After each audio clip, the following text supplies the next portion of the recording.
네, 신문해 주시기 바랍니다. 왜 제 발언 시간을 넘어갑니까? 네. 의장님, 송석준 발언 순서 왜 넘어가요? 박준태 의원님 신문하세요. 저 이문정 증인에게 질문 좀 하겠습니다. 박준태 의원님입니다. 예. 질의하겠습니다. 네. 예. 위원장님, 네. 그 송석준 의원님 발언권 주세요. 제가 지금 하는데요. 그 의원의 발언은 국회에서 그 의원들 생명 아닙니까? 질의하겠습니다. 국민의힘 박준태 의원입니다. 오늘 개최된 검사 탄핵조사 청문회는 한마디로 민주당을 수사한 죄를 묻는 청문회, 이른바 민주당 돈봉투 수사 보복 청문회입니다. 동시에 이재명 전 대표를 구하기 위한 방탄 플랜의 일환이다. 저는 이렇게 생각합니다. 도식을 봐주십시오. 지금 야당이 22대 국회가 시작한 이후에 국회가 가진 모든 정책 수단을 그 대표 방탄에 활용해 왔다. 저는 이렇게 생각합니다. 먼저 검찰, 법원, 언론을 옥죄는 법안들을 무더기로 발의하고 또 행정부, 언론, 대통령을 겨냥한 국정조사를 추진하고 있고 대통령 가족, 여당 대표를 대상으로 한 특검 법안들 쏟아내고 있습니다. 이진숙 방통위원장은 실제로 탄핵을 시켰고 이제는 민주당을 수사한 검사들을 차례로 탄핵하겠다고 겁박하고 있습니다. 이 모든 활동의 중심은 오직 이재명 대표 방탄과 대통령을 향한 탄핵 빌드업에 맞춰져 있습니다. 여야 협치가 무너지고 민생 의제가 멈춰선 이유도 바로 여기에 있다고 생각합니다. 본질이 들어가겠습니다.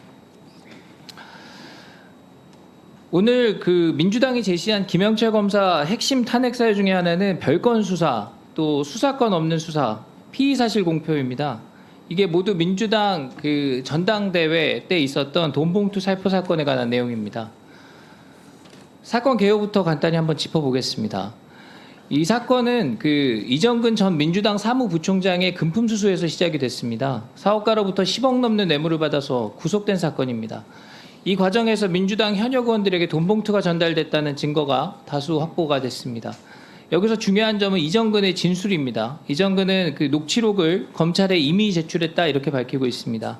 이것은 이정근의 법정 증언이기 때문에 사실관계를 의심할 여지가 없습니다. 다음 장, 돈봉투 자금 흐름에 대해서 살펴보겠습니다. 시간에 거슬러서 2021년 3월입니다.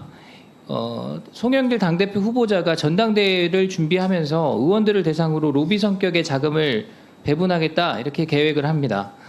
이성만 전 의원이 핵심 자금책으로 1,100만 원을 마련한 것으로 확인이 됐고 나머지 자금의 출처는 송 전 대표의 지역본부장이자 스폰서 역할을 했다는 사업가 김모 씨로부터 나온 것으로 알려졌습니다. 이후에 윤관석 의원이 국회 상임위 소회의실, 의원회관 등에서 각각 300만 원이 든 돈봉투 약 20개를 개별 의원들에게 전달합니다. 정리를 해보면 이 돈봉투는 전당대회 지지를 호소하는 매표 성격이 있었고 이에 연루된 의원들 최대 20명 정도로 확인이 된 셈입니다. 다음 장. 수사 경과입니다. 문제가 불거지자 2023년 4월경에 송영길 대표가 프랑스에서 조기 귀국합니다. 그리고 모두 기억하시듯이 서울중앙지검에 2차례 셀프 출두했다가 조사받지 못하고 돌아갑니다. 이후에 이 정당을 대상으로 한 수사라는 그 사안의 민감도를 감안해서 비공개 소환 조사를 대부분 했고 보안 원칙 하에 수사가 진행이 됩니다. 그리고 일부 의원은 소환 요구에 불응해서 아직까지도 수사가 이어지고 있는 상황입니다. 자, 현재 상황입니다.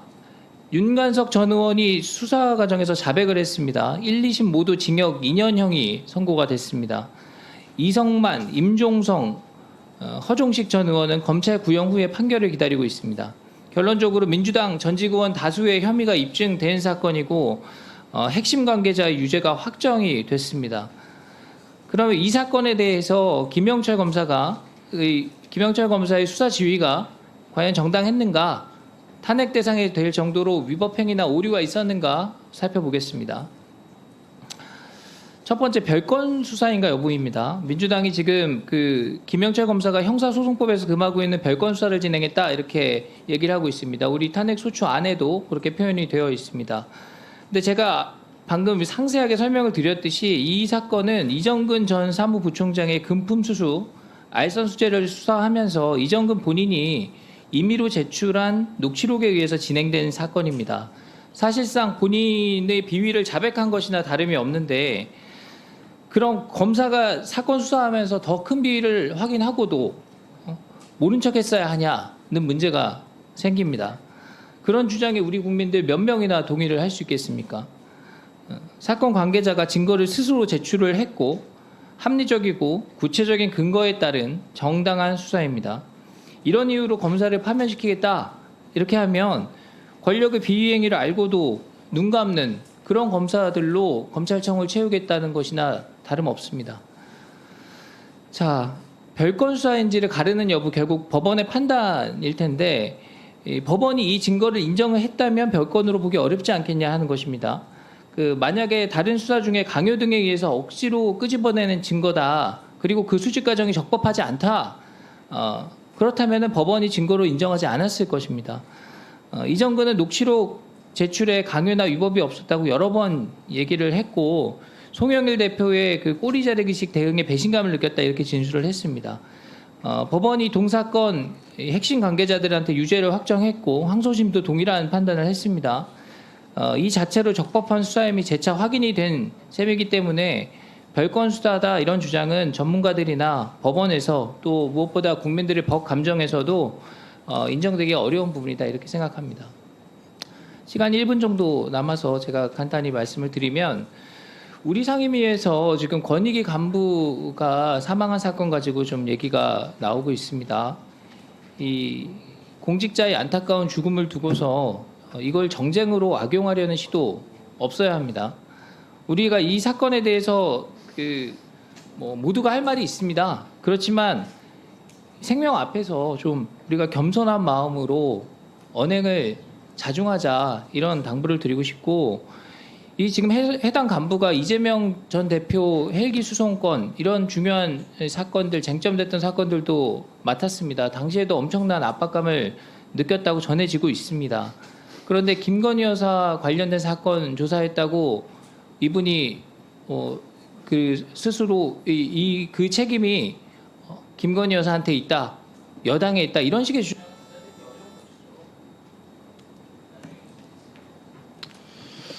예, 박준태 의원님 신문 중에 생명 앞에서 좀 더 자제하고 겸허하자 하는 취지의 발언은 전적으로 동감을 합니다.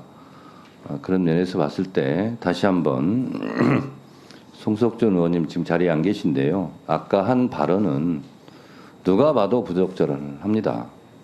전현희 의원을 향해서 그분의 죽음에 본인은 죄가 없어요. 본인은 이런 말 할 자격이 없어요. 이렇게 발언하는 것은 누가 봐도 이것은 부적절한 발언입니다. 그래서 송석준 의원님께서 본인의 발언을 잘 성찰하시고 전현희 의원에게 그리고 법사위원들에게 사과를 하셨으면 좋겠습니다. 네.